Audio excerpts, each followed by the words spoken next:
a time. Yeah, this is tea time. Yeah, making a difference. One cup at a time. Tea time. So be sure to grab your tea, grab a seat, and tune in to Miss Liz. Tea time. Making a difference.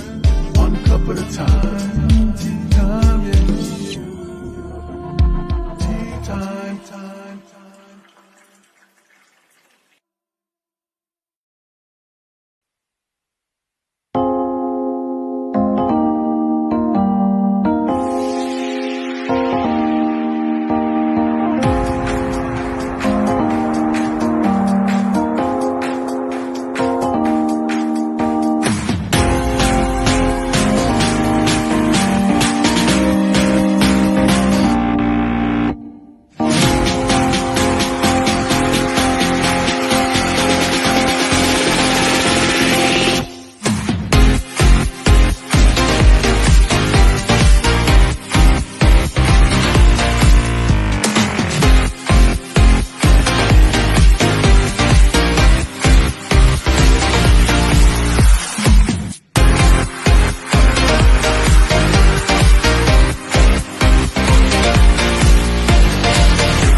Well, good morning and welcome to Tea Time. That's right, we're back with a full new week, 3 new huge guests.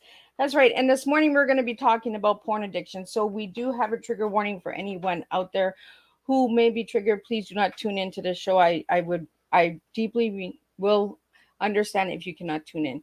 We will have trigger warnings going on during the show. We are talking about an adult content discussion this morning, which is really needed, and we need the awareness out there. I am joined with the amazing Joshua Shea. He is a pornographic addiction expert, certified betrayal trauma coach, all of that good stuff. We're going to talk about the heavy, deep stuff this morning. So grab your tea, grab your coffee, eat your breakfast. Don't forget to get your breakfast this morning. And we're going to get started. So we're going to do all of the good stuff. We're going to do disclaimers, and we're going to do bios, and then we're going to get Joshua in here, and we're going to spill a good, strong TEA Miss Liz style. Disclaimer for Miss Liz's Tea Time live show. Miss Liz, myself, is going live using StreamYard. Before leaving a comment, please grant StreamYard permission to see your name at StreamYard.com. Please be advised that the content brought forward for any Tea Time show hosted by myself, Miss Liz, is always brought forward in good faith. However, may bring forward dialogues and opinions that are not representative of my platform. The facts and information are perceived to be accurate at the given time of airing. All Tea Time guests and audience participants are responsible for using their good judgment in taking any action that may relate to the discussion. The content brought forward may include discussion for some where they may be emotionally at risk. It is significant to know that this show is engaging in discussion forums only to offer and inspire awareness and connection, and is not providing therapeutical advice. If you have any questions about the disclaimer or the panelist discussion, you may freely contact me, Miss Liz, through my email at bookingmissliz@gmail.com.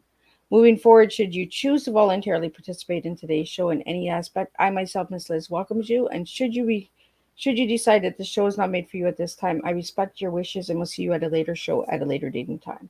And again, all tea times this year are done on Thursday, unless it's a rescheduled tea time, then it'll be Monday or Tuesday. Now, a little bit on my guests. This morning, I have Joshua Shea. He's a pornographic addiction expert, certified betrayal trauma coach, therapeutical disclosure specialist, and the author of 4 books about pornographic addictions, including I'm reading this book about porn addiction for a friend in 2022. He's also, other books by Shea includes He's a Porn Addict, Now What? Porn and the Pandemic, How 3 Months in 2020 Changed Everything, released July 2020, and The Addiction Nobody Will Talk About, How I Let My Pornographic Addiction Hurt People and Destroy Relationships in 2018. Prior to him admitting his 24-year addiction to pornographic in 2014, Joshua was a prominent magazine publisher, award-winning journalist, film festival founder, and politician in Central Maine. So let me get Josh in here. I'm going to grab some tea. I'm going to take a sip. I'm going to sit back. So let me get Joshua in here so he can get spilling some of this TEA this morning. So, welcome, Joshua. Good morning. How are you? I am good. So, Josh, give us a little bit on the little boy to the big boy, and then we're going to get into all of the good stuff. Absolutely. As you said, my name is Joshua Shea. I was a pornography addict for 24 years. I was also an alcoholic for 22 years.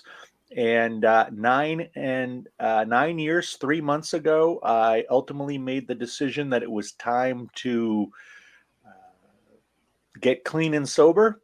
So for the last 9 years, 3 months, I've been clean and sober. I've been relapse free. And I have been both learning why I became addicted to these substances, learning what might have been able to be done to not have me be on them, and then sharing that with the public as much as I can. A few years ago, I was mainly doing speeches along with my writing, but as we all know, the pandemic came around and suddenly nobody wanted to hear you give a speech because nobody was there to unlock the building. Uh, and so a friend of mine who is a licensed marriage and family therapist suggested I look into coaching. They thought that I'd be good at that. And ironically enough, it turned out I fell in love with this. And now I spend my days, if I'm not writing or I'm not doing the educational component on interviews like this, I spend my days uh, helping people who have pornography addiction get through that. And I also help their partners who have the betrayal trauma work their way through that as well. And that's kind of what my life has become, which, was very surprising because for years and years, like you mentioned, I was a journalist, I was a politician, I did a lot of other things. But once I finally admitted that I had had these addictions for so long, that was the point where, I started looking myself in the mirror, being truthful and living my truth. And I've never looked back and I've never been happier or healthier. So, Joshua, the question I have for you this morning is when did you realize that it became an addiction? Um, I started looking at pornography, hardcore pornography, and became addicted basically almost instantly when I was 12 years old. Oh, And I didn't, and this was, you're going back to the late 80s at this point, when we didn't really talk about this stuff very much. I looked at pornography every day and drank just about every day.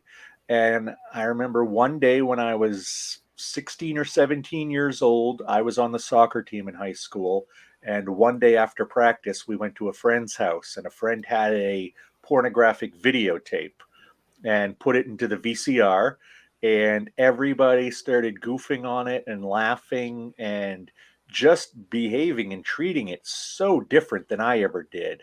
And that's when I realized that things were very different for me than they were for them. And it's ever since that point that I've recognized my use was outside that of the ordinary. And I think after I got out of high school and started to have a few girlfriends, and a few of those girlfriends were anti pornography. And I tried to quit while I was with them, but couldn't, that I recognized this was truly different for me than most people. so Joshua, you said at the age of 12. So, where did you get access at that age? That was actually from an older cousin. He wanted to show me how cool he was. He was 14 or 15. He had stolen these magazines from a bookstore, if you remember what those are. And he wanted to look cool in his younger cousin's eyes. So he brought them to me.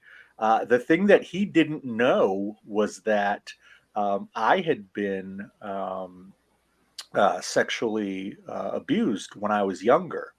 And what happened was, this was at the hands of a babysitter and her family. Um, what he didn't realize was the moment that he showed me those photographs, something clicked in me because it was the first time I had ever seen something like that. Aside from what had happened to me and what I was forced to do to other children and adults and whatnot. And it was the first time I saw photographs of similar behavior. And I think that normalized it for me in that instance. Oh my goodness, here's what happened to me, but now it's on the pages of a magazine, and here are adults doing it. And for some reason, I'm really intrigued by this. Um, it wasn't until years later in recovery that I realized this was a normalizing of what happened to me. And this was my first step of actually repressing those memories, because it didn't take long. And I think pornography was part of the vehicle by which I repressed those negative memories for so many years. Um, that really was it. At 12 years old, it was like, okay, I'm normal. What happened to me when I was younger? That's normal, I guess. And the intrigue with it, I found a convenience store that would sell me alcohol. I found a video store, one of those mom and pops that would rent me adult movies starting at the age of about 13, 14, and never looked back after that because I never had any issue with access after that. Well, and that's the thing, and Josh. I'm really happy that you came forward about. I'm really sorry that you were abused. As Thank a you. survivor of abuse myself, I we do try to understand, right? Because Yeah. we get abused at such a young age, so we're wondering why do we have these feelings? Why do we, uh, and I really want all my listeners and viewers out there to understand that this is going to be a trigger warning show.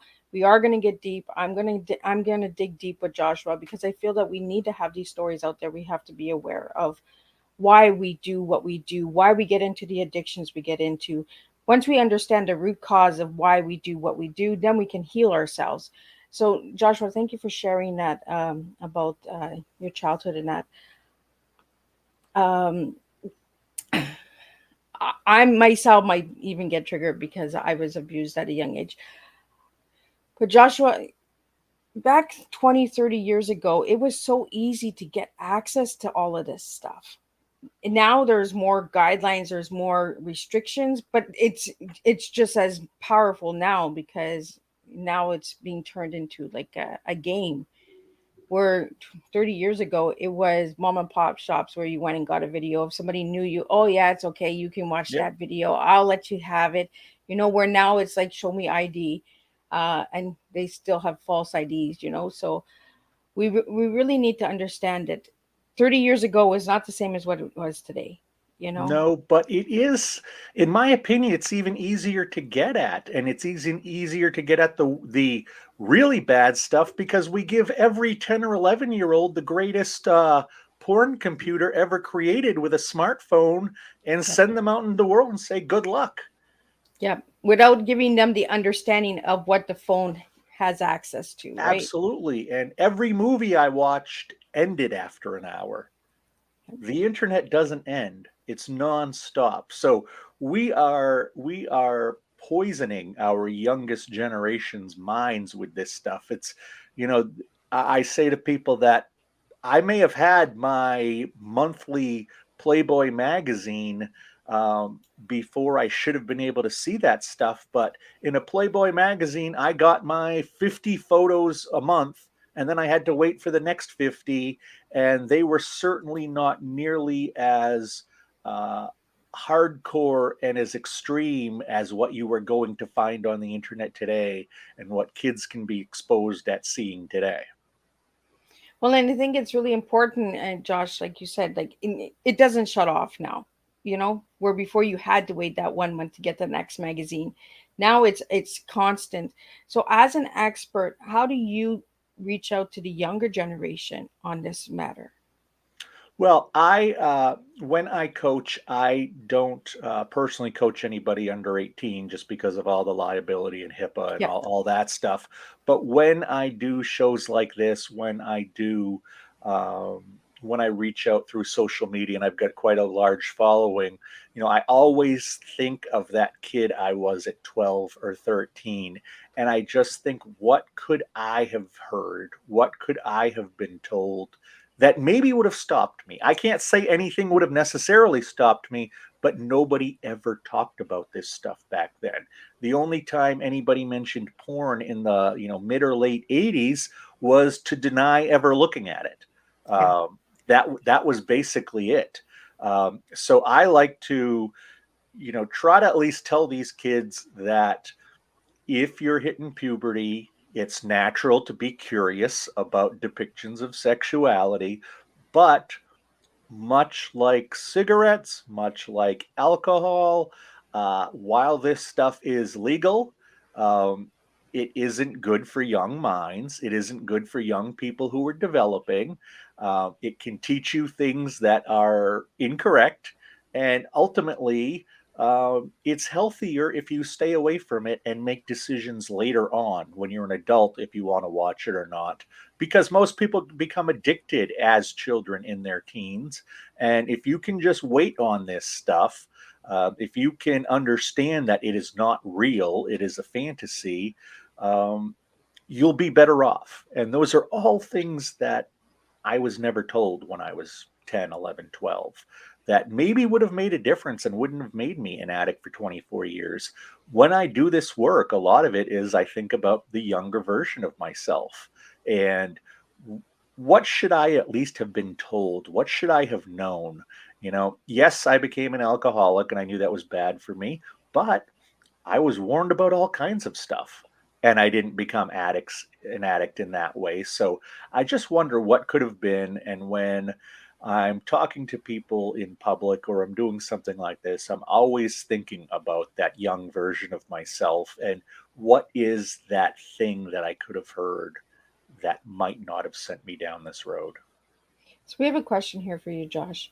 Mhm. Is there healthy porn? I don't think so. I think that, and I know that there are plenty of people who can look at pornography, who can use it as an aid when they are self satisfying, or maybe even when they're with a partner. There are far more people like that than there are who are addicts. But my issue is that most people don't recognize that it can go bad. Most people don't recognize that it can be more than just looking at naked people doing naked things. It can start the addiction process in your mind. It can start with, releasing the dopamine and the oxytocin and all those chemicals that eventually turn you into an addict. I think that's what people need to recognize. Um, that that's the unhealthy part when you cross over. But in reality, I've read probably 150 to 200 studies about pornography, all different areas. I've never read one where the summation says pornography is healthy. At best, you can hope that it doesn't cause problems, that it's not unhealthy, but I have never seen or read or heard any testimonial that has led me to believe that pornography in any way actually benefits your health. So we have another question here, Josh. When was the last red flag for you to get help? The last red flag for me to get help was a few days before I went to rehab for alcoholism.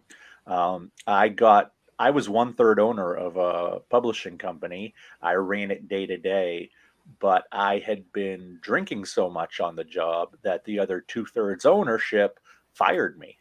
And then about 2 days later, my family, a few friends, a few other folks had a makeshift intervention for me, and that was really the sort of the last straw. And within a few days I was off to rehab in California for alcoholism, and then a few months after that I went to a rehab in Texas for intercourse and pornography addiction.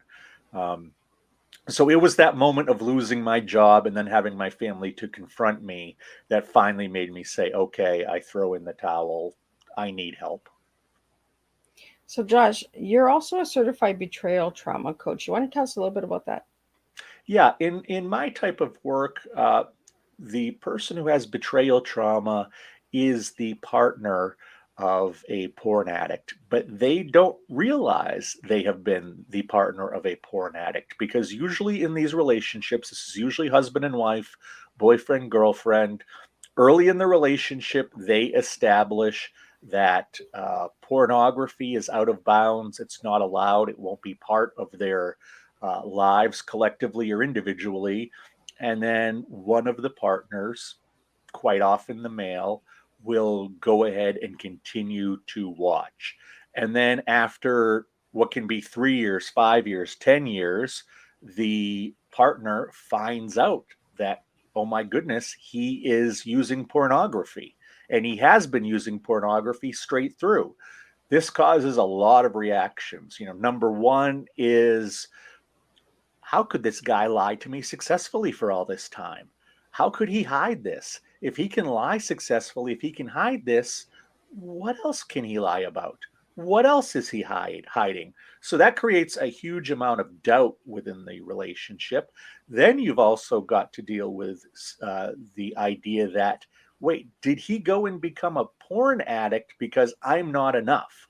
Am I not good looking enough? Am I not good enough in bed with him? Why did I do something that drove him to become a pornography addict?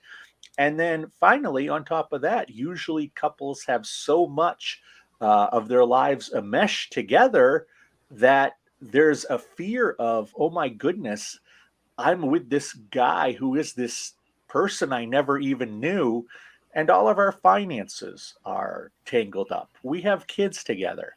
What do I do now? I never pictured myself being with somebody like this, and I don't want to be with somebody like this, but we've got 3 kids and 2 cars and a mortgage, and what do I do now?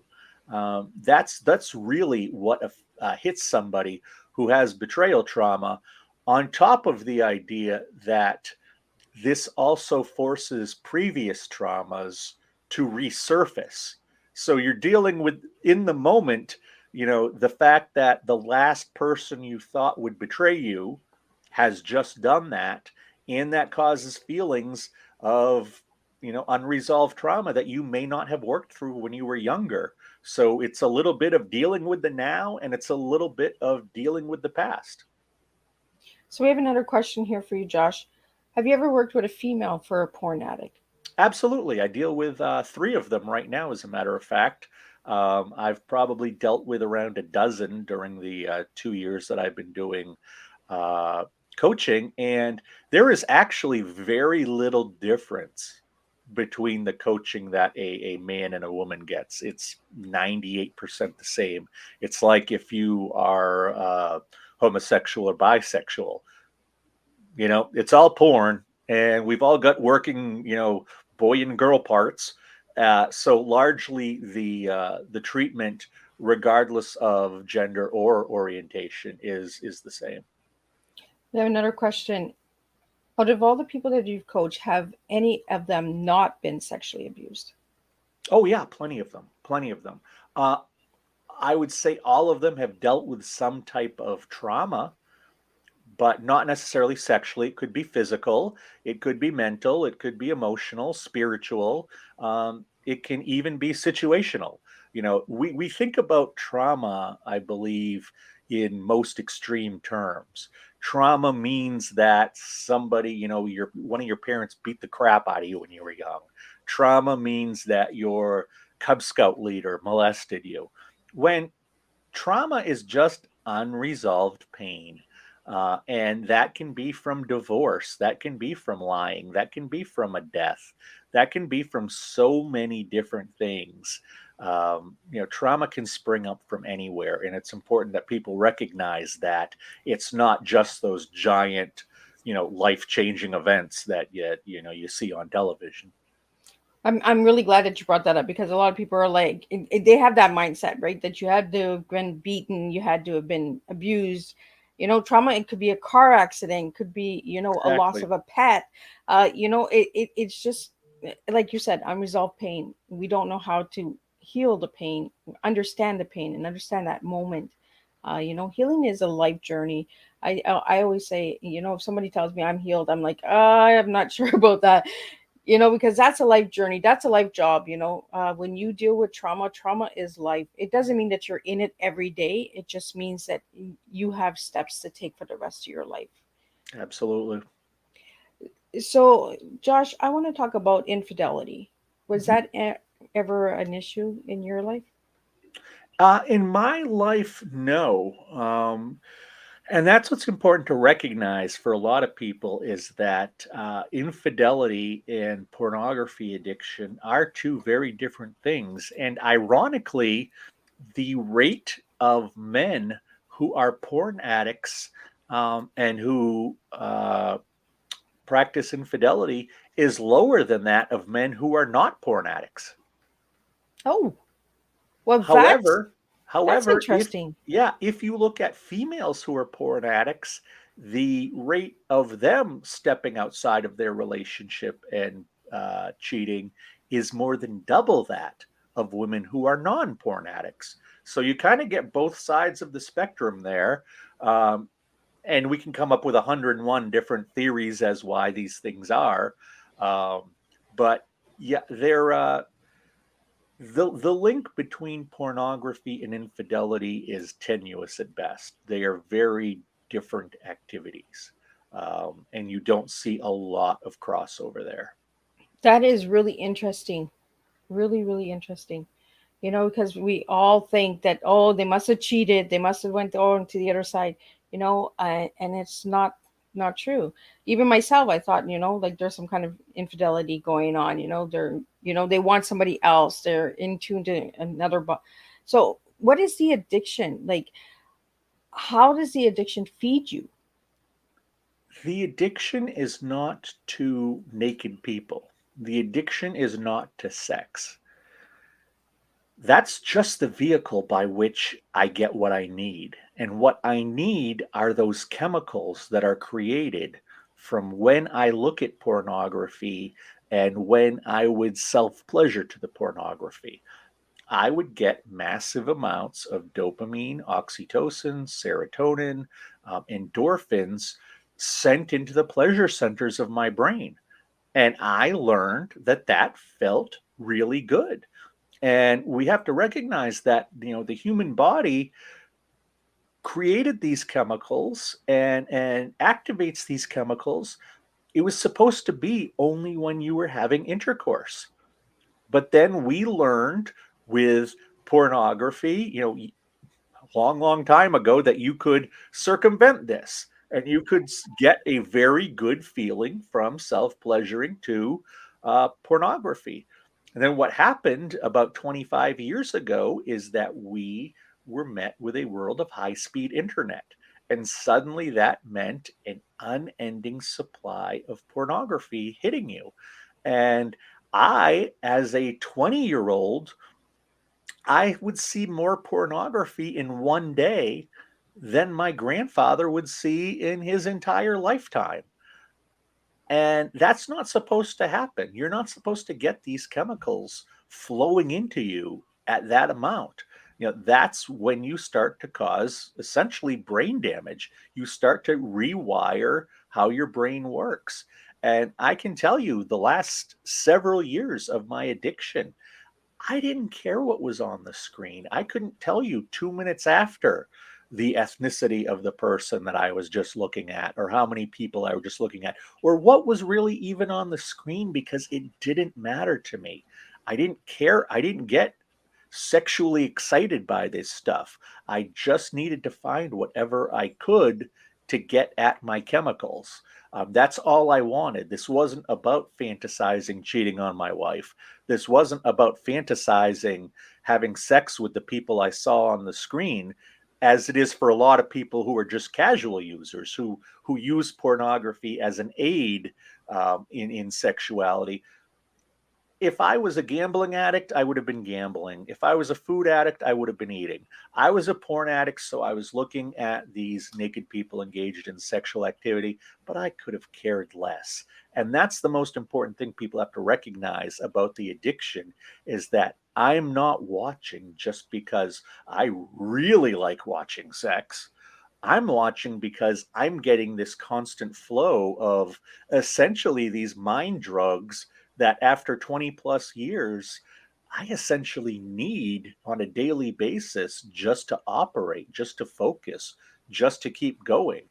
I didn't want to look at porn. I didn't want to have to self pleasure. I didn't want to do all that stuff, especially in the last several years of being an addict. But I had to just to maintain moving forward. It had nothing to do with any uh, exciting sexual activity or seeing any exciting sexual activity.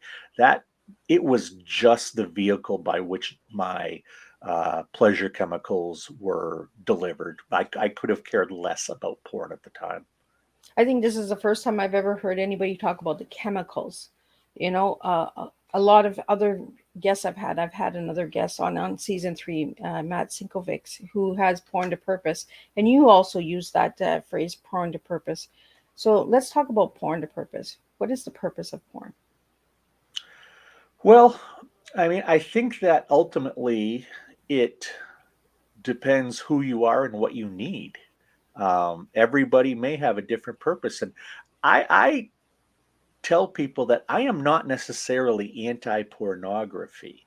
I am pro healthy sexuality. Um, the reality is, as long as cavemen could draw on cave walls, there have been depictions of pornography. As long as ancient, cultures were creating pottery and painting them, you can go to any museum in this world and look at the ancient medieval exhibit, and you're going to see some X-rated stuff on some of that pottery. The greatest sex manual that exists is still largely considered the Kama Sutra. That's hundreds of years old and comes from very conservative India, where pornography is actually outlawed right now online. Um, we have to recognize that the curiosity of depictions of sexuality is normal, especially for those people who are going through puberty, whose bodies are changing.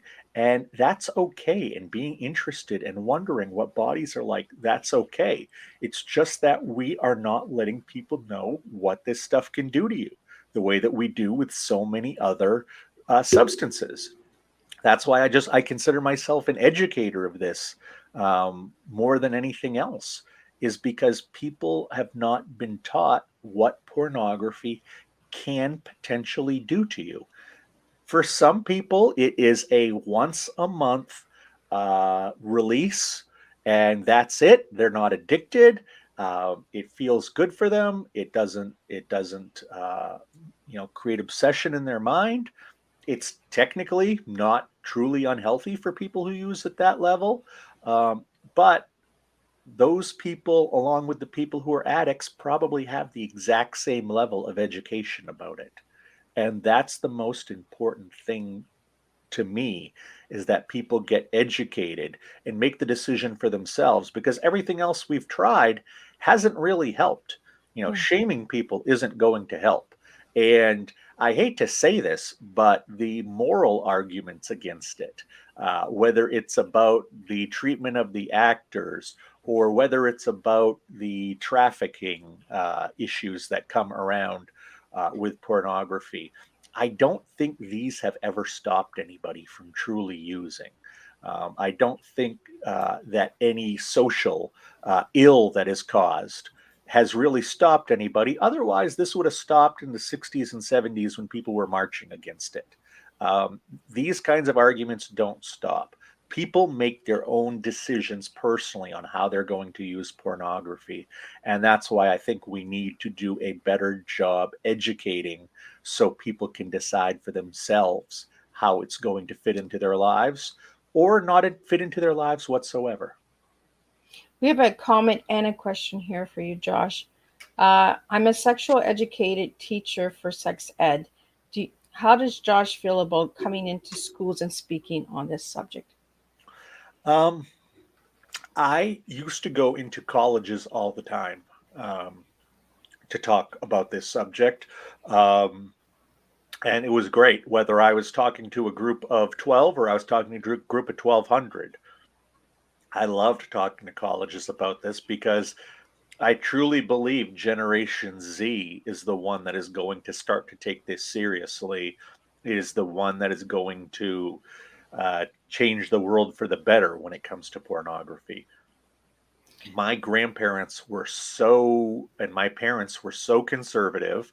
Then you get my generation, Generation X. We became much more liberal with sexuality, but we didn't really police anything. We just kind of let it happen. When we let it happen, it blew up in the millennials' faces. They're the ones who have it the worst um, because they dealt with high speed internet. They don't remember a world before the internet, but they were kind of the beta testers for this stuff. And now that we've had high speed internet for 20 years, 25 years, we can see the damage it does. We can manage we can measure the damage that pornography has done to these people. And now that we know, we are spreading information to Generation Z. They are taking this seriously. It's not, a kid of 13 years old in Generation Z isn't like I was, where I was just wondering where I could get my next pornography. They don't have any issues with where to get their next pornography, so they can learn deeper about it. They can take it more seriously. And looking at my client base as a coach, about half of it is Generation Z. And in a lot of ways, I think they take this more seriously as a problem than any other generation does. We have another question here coming in from Australia. I'd like to know how Josh feels about porn as a new drug. Well, I don't think porn itself acts as a drug. I think that the chemicals that it can produce in addiction definitely act as the drug. I mean, whether you are ingesting something into your system that is a true drug and it's affecting your brain, or you are short circuiting your own system and causing the chemicals within you to act like a drug, it doesn't really matter. What you are doing is basically falling prey to a substance, whether that substance is man-made in a laboratory or it is created within your brain. I don't know that that necessarily matters, because I felt like an absolute slave to my addiction. My mind was telling me most times during the day, when are you going to get your next fix? When are you going to get your next fix? You got to look at pornography. You got to see pornography sometime soon. You got to see it if you're going to feel okay. If you're going to feel normal, you've got to have this stuff in your system.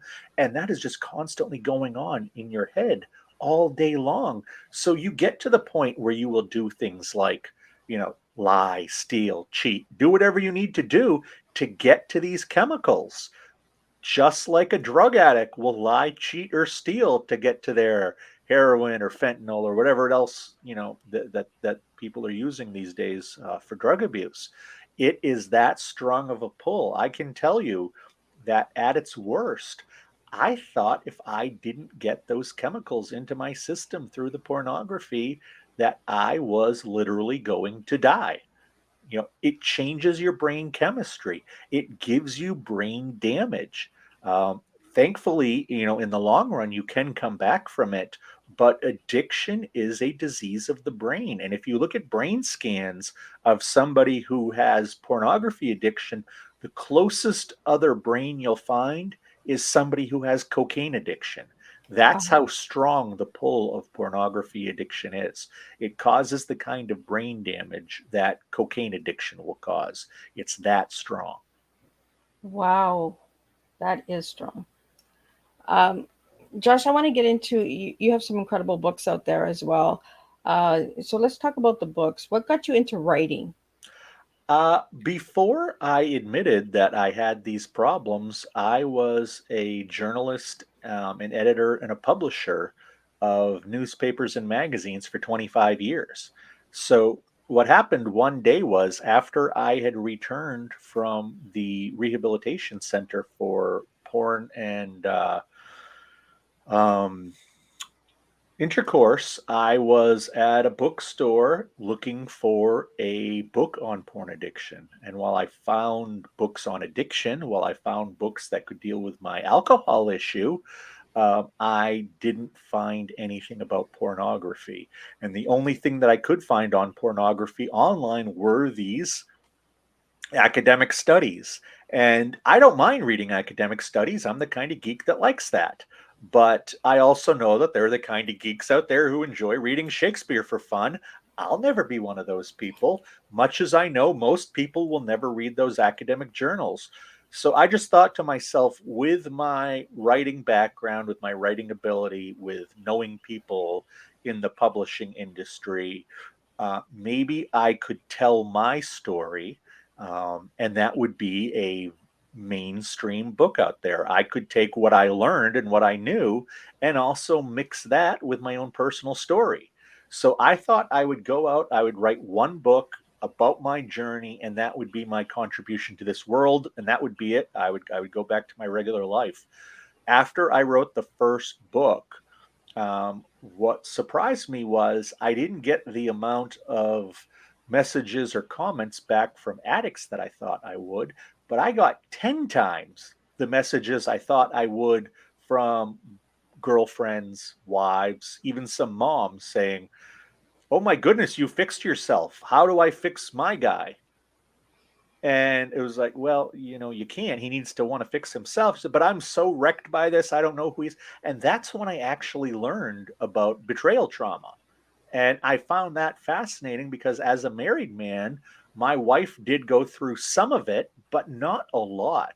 And I met many women who were absolutely wrecked by this and realized that I think that more than any other addiction, pornography and intercourse addiction gets to a partner in a way that no other addiction can, gets to their self esteem, gets to their self image, and can wreck it in a way that doesn't happen with gambling addiction, doesn't happen with heroin addiction. I don't think there's anybody out there who is dating a gambling addict and wondering, did they become a gambling addict because I'm not pretty enough?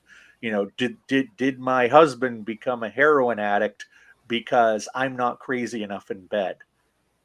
I don't think people are asking themselves these questions, but when it comes to porn and intercourse addiction, it hits the partner like I have never seen an addiction hit a partner.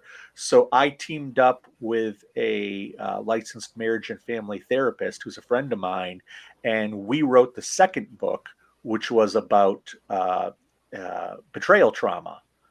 And since then there have been so many interview requests, there have been so many can you come and speak requests before the pandemic, that it just kind of took over my life, and I stopped doing full-time freelance writing. The only thing I've written in the last couple of years have been the books. Otherwise I'm talking about this stuff or talking to people who have this stuff, and as I see a new need for a book come up, I'll tackle it. But I look at my life now as being a full-time coach. And 15 years ago, if you told me when I was an egomaniac, person who you did not want to be around, if you would have told me I was doing this, I would have laughed and probably made some kind of homosexual slur about myself. And now I am happier and healthier than I've ever been. And instead of giving a speech to 1,000 people, I get even more out of sitting here and working one on one with somebody week after week on their issues. Well, the impact that we make one on one, and I say this all the time, it's not about the numbers, it's about that one on one actually helping and giving tools and tips to one person at a time. Even if you talk to 100 people, 3 people are going home with something that they got from that conference. Not all 100 of them, they're going to say, oh, well, I went to this conference, I went to this talk, this guy was speaking about this woman was speaking about that, but I wasn't my cup of tea, and Yeah.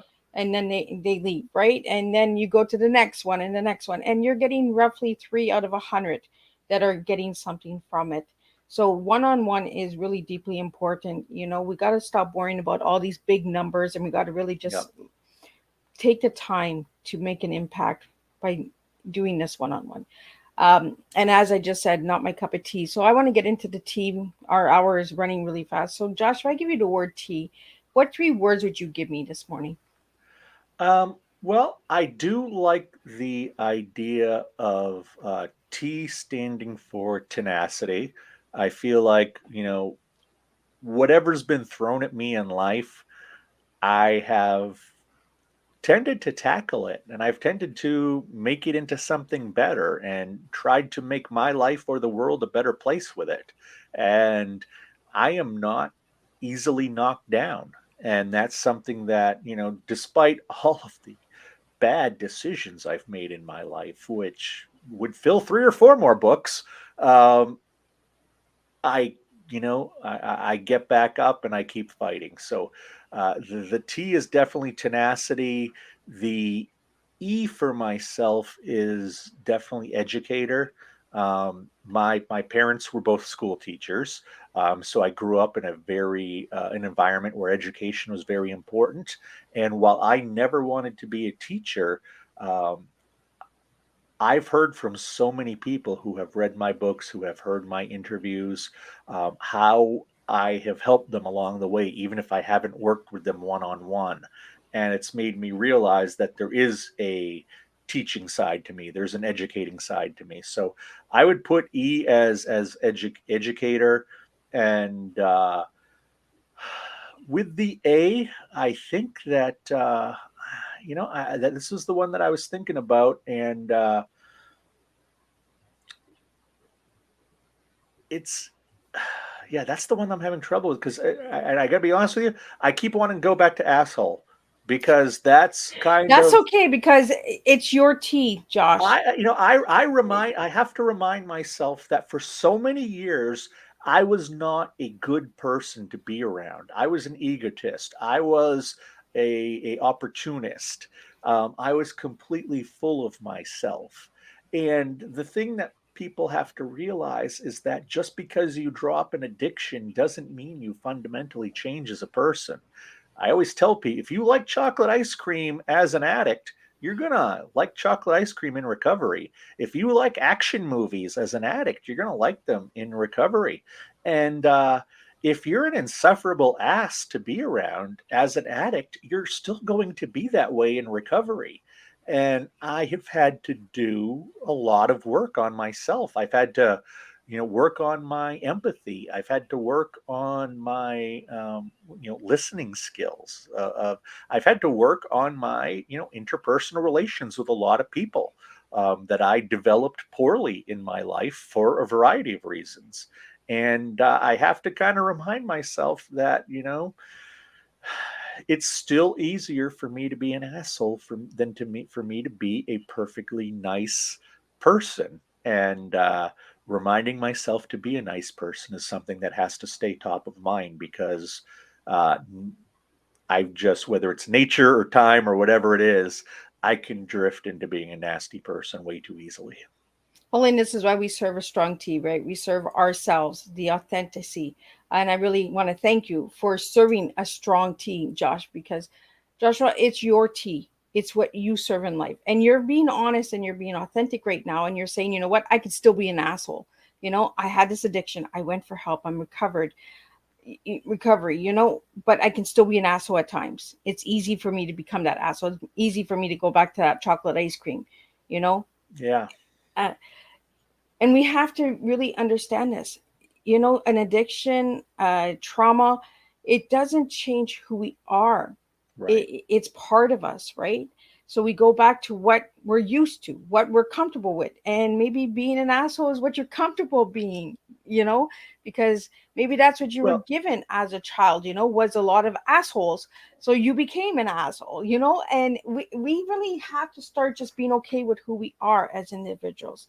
And on my platform, we serve good, strong, authentic teas here. We don't serve any of this hogwash, sugar coated stuff. We share the good stuff. Miss Liz is not a sugar coated woman. I will tell you like it is. I am a survivor myself, and I don't want to be sugar coated with sweet words. I want the true, authentic person at my table. I want to serve true authenticity to my listeners, to my audience, because we need to start being authentic. We need to stop the mask. We need to stop covering stuff up. And this is why we have these topics. We have porn addiction, we have betrayal, because this is happening in everyday life. This is happening around the globe. It's not just happening in the United States, not just happening in Canada, it's happening around the globe. People are being betrayed. People are living with trauma. People are living with addictions. We need to really start speaking on these topics and speaking with them without fear. When you came out, Joshua, and you went to recovery, how did your family react to you coming out with everything? It really depends who it was. There were people who, and this is a bit of a joke, but, when I say I'm going off to rehab for alcoholism, people slap you on the back and call you a hero. When you say at least 10 years ago that you're going off to deal with your pornography problem, they don't slap you on the back. They go looking for the hand sanitizer because of how sexually related disorders may be. But I think by just being out there writing these books, talking about this stuff, hitting, a few hundred people, a few thousand people when I do things like this at a time is helping. The one-on-one I'm doing with people is helping. My mom has never listened to a single podcast I've done or a single TV appearance I've been on. She's never read one of my books. I think deep down, she doesn't want to believe that her little prince could possibly have ever been a porn addict, despite the fact this is what I do with my days full time. Um, Whereas, my father is fascinated by this topic and that I was this and I was this under their noses. And he asks plenty of questions and he reads everything that I do and he listens to a lot of the stuff. It really depends, I think, on who you were in my family, who you were among my friend group, um, how you want to see me, how you want to move forward. And for the most part, since I caused this issue, since I caused this awkwardness, I just go with whatever they want to do. I don't force the issue on my mother. I don't force the issue on any of my friends. If they want to talk about it, I do. If they don't want to talk about it, it's a great big world and we can talk about other things. Well, I think that's kind of awareness as well. The taboo of mom not wanting to, the Yep. denial. Like I myself as a mom, if my son would tell me, I would be like, I don't want to hear it. I don't Yep. want to know it. I think it's just a mom thing, right? I think you're Uh, right. we're just like not our babies. Not we always see our kids, no matter how big you get, you're still that little baby that we held like this. So I think it's just a mom thing. I think Well, it's just that, I you gave know, her some grandkids, so she has to have some idea of what how I've they done at came, least a right? couple times in my life. Well, that's it, right? We had to turn to sex to have babies. And we really have to talk about the bees, you Yeah. know? We don't talk about that anymore. We kind of keep that hush hush. Josh, what final message do you have for the viewers today? I just want them to, through listening to all of this, I don't want them to think that there's no way that they could not have a problem if they're asking themselves about it. There's no way that their kid or their spouse couldn't, because they're not that kind of person. I have to tell you, porn addiction is like any other addiction, where it doesn't know any boundaries, whether that's gender or age or income or religion or where you live. Anybody can be a porn addict. I think we still have this mindset of porn addicts are these 19-year-old guys who never have kissed a girl in real life, or it's the freaky 60-year-old guy who runs through the park wearing a trench coat, flashing people. And Lord knows they probably are porn addicts. But I have met professionals, doctors, lawyers, nurses, men, women, people from age 15 up to their 70s. I've met rich people, poor people, smart people, stupid people. There is no stereotypical porn addict. If you're questioning yourself, do you have an issue? Well, questioning yourself if you have an issue is one of the symptoms of having an issue. I'm sure you don't ever ask yourself, gee, do I vacuum too much? Do I have an addiction? You don't, because you know you don't. So if you're asking yourself if you have an addiction, look into it, because you cannot be disqualified from being a porn addict. Nobody can. So, Josh, if anybody wanted to reach you, how could they reach you? Best way to do it is through my website, which you have here on the screen, paddictrecovery.com. That's letter paddictrecovery.com, or on both TikTok and Instagram. My screen name on there is That Corn Coach. And those are the best ways to reach me. That's what I forgot. I forgot the that. I was always putting corn coach in, and I was like, I can't find this boy. Where is he? No, That Corn Coach, because I just happened to be watching that '90s show, not the '70s show, but the '90s show, the new one on Netflix. I happened to be watching that when I had to come up with a new screen name, so that became part of it. So before we wrap up, we got less than 5 minutes here. I want to get into your favorite color. You gave me purple. Why purple? I don't know, but literally going back to elementary school, it's Oh, always been purple. Um, and I really do think it's beautiful. I really do like its softness. But I'm going to be honest with you. I think going back to even elementary school, I may have been gaslighting people with that, because if you're a guy and you say you like pink or purple, you're going to get a girl's attention. And what do I care what my favorite color is? If saying to you and getting your attention will me be saying, well, pink is my favorite color. Oh, really, Josh? Well, that's so interesting. Okay, Josh is interesting. So I have to say pink is my favorite color. That's the kind of manipulation that even in as a 10, 12-year old I was doing in my head. I should have had a PhD in gaslighting before I ever got out of high school, because that's the way my mind operated. And pulling that apart has been probably the biggest part of recovery. Asking myself, am I being genuine, or am I giving answers hoping that I'll have some manufactured result I'm looking for? So, yes, legitimately, purple is my favorite color. I think it might have just been an answer I came up with way back in the day. I like that you brought that up because when we look at colors right away, everyone, oh, you like purple, you like pink, oh, there's something up with you. You're interesting, like you said. Yeah, Why can't we not just like a color? yeah, Our eyes like certain things, you know, other than other things. And we don't always have to put a reason behind it, you know? And right. that's why I asked this question, colors, because I'm always intrigued with colors on why people like certain colors. I also asked you the one word to describe yourself as an individual, and you gave me perseverance. Can you tell me why? Because I have it tattooed down the front of my right leg, so I Oh, feel like I have. If I'm branding, I have to keep up with that. But no, I mean, I have had so much happen to me. Even my son yesterday, I was telling him a story of when I was traveling at one point, and this weird mess I got into. And you have had one of the most interesting lives, but all of your stories end up with you doing something stupid or getting in trouble, or, having to get yourself out of a situation. You really have had an interesting life, but I don't know that I would want to have it. And I think that, yeah, you just persevere through it.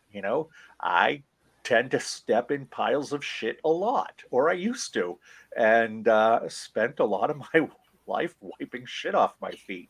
And that's perseverance. I did it again. Time to wipe it off again and keep going, because that's all you can do. I like that motto in life. You get yourself in shit and just wipe it off and continue on. Yeah, We all get ourselves in shit if we're being authentic with ourselves and we're being real with ourselves. We all have shit sandwiches. We all have done something that we shouldn't have done. We've all hurt somebody, whether it's a loved one or a friend. We've all been through a shit. And I really want to thank you, Josh, for joining me today and sharing the real strong tea, of tenacity, educator, and asshole. You know, each tea is different. We serve differently. We bring different to the table. We bring different flavors and blends. And this is how we make a difference, by sharing different teas. Uh, I will be back this afternoon at 3 p.m. and then again at 7 p.m. And the next guest that I have coming up is Ed Corin, and we'll be talking about Crohn's disease. Another topic that we don't really talk about. And then we're going to wrap it up at 7 p.m. with Miranda O with Chins Up, Tits Out. That's right. This Thursday is all about sex, sex, I sex. was going to Because say you're bookending your day pretty well today. this Thursday we are talking about sexuality. We are talking about addictions. We are talking about attitudes and how we make a difference. So again, I'll see everybody at 3 p.m. Eastern Standard Time. Um, Check out Miss Liz's YouTube channel if you'd like to see these live shows. You can watch them at any time, replay, and hashtag where you're tuning in from, because I always like to see where you're tuning in. And I will see everybody at 3 p.m. And until then, serve your tea.